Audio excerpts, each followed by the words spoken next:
Beetroot cake తయారు చేయడానికి కావాల్సిన పదార్థాలు: బీట్రూట్ ముక్కలు 1 కప్, మల్టీగ్రెయిన్ పిండి 1 కప్, అవిసె గింజల పొడి 1/2 కప్, తేనె 1 కప్, కొబ్బరి పాలు 1/2 కప్, పెరుగు 2 tablespoons, lemon juice 1 teaspoon, baking soda 1 teaspoon, వంట సోడా 1/2 టీ స్పూన్.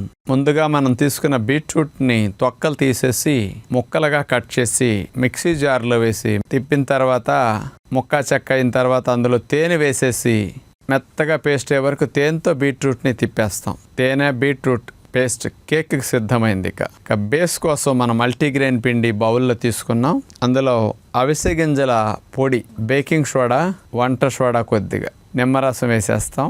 గట్టి పెరుగు కొద్దిగా వేసేసి ఆ పెరుగులోనే ఈ పిండి కలిపేస్తాం. ఒక చిన్న గ్లాసుడు పాలు తీసుకుని మల్టీగ్రెయిన్ పిండి కలపటానికి పెరుగుతో పాటు కొద్దిగా ఉపయోగించాం. ఈ పిండి కలిసిన తర్వాత అందులో తేనె బీట్రూట్ కలిపిన పేస్ట్ని తీసుకొచ్చి ఈ కేక్ పిండిలో వేసేసి హ్యాండ్ మిక్సర్తో పూర్తిగా కలిసేటట్టు మనం చేసేసి బీట్రూట్ కేక్ పిండి సిద్ధమైంది. ఇక దీన్ని కేక్ ట్రేలో అడుగున బటర్ పేపర్ వేసేసి పైన మేగడ రాసేసి ఆ కేక్ పిండి మొత్తం ఇందులో వేసేసి పైన డెకరేషన్ కోసం బీట్రూట్ తురుము, డ్రై ఫ్రూట్స్ కాస్త బాదం పప్పు ముక్కలు, జీడిపప్పు ముక్కలు, పిస్తా పప్పు ముక్కలు ఇట్లాంటివన్నీ డ్రెస్సింగ్ చేసేసి ఒక మందపాటి అల్యూమినియం పాత్రలో అడుగున ఒక చిన్న రింగ్ పెట్టి దానిపైన కేక్ ట్రే పెట్టేసి మూత పెట్టి 25 నిమిషాల సేపు సుమారుగా సిమ్లో పెట్టి మెల్లగా కేక్ బేక్ చేసుకోవాలి.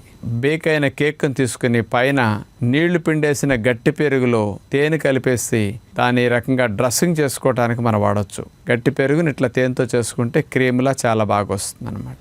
మరి పిల్లలకి ఇట్లా పెడితే చక్కటి పోషకాలు, మంచి బ్లడ్ ఫార్మింగ్కి, మంచి బలానికి చాలా మంచిదన్నమాట.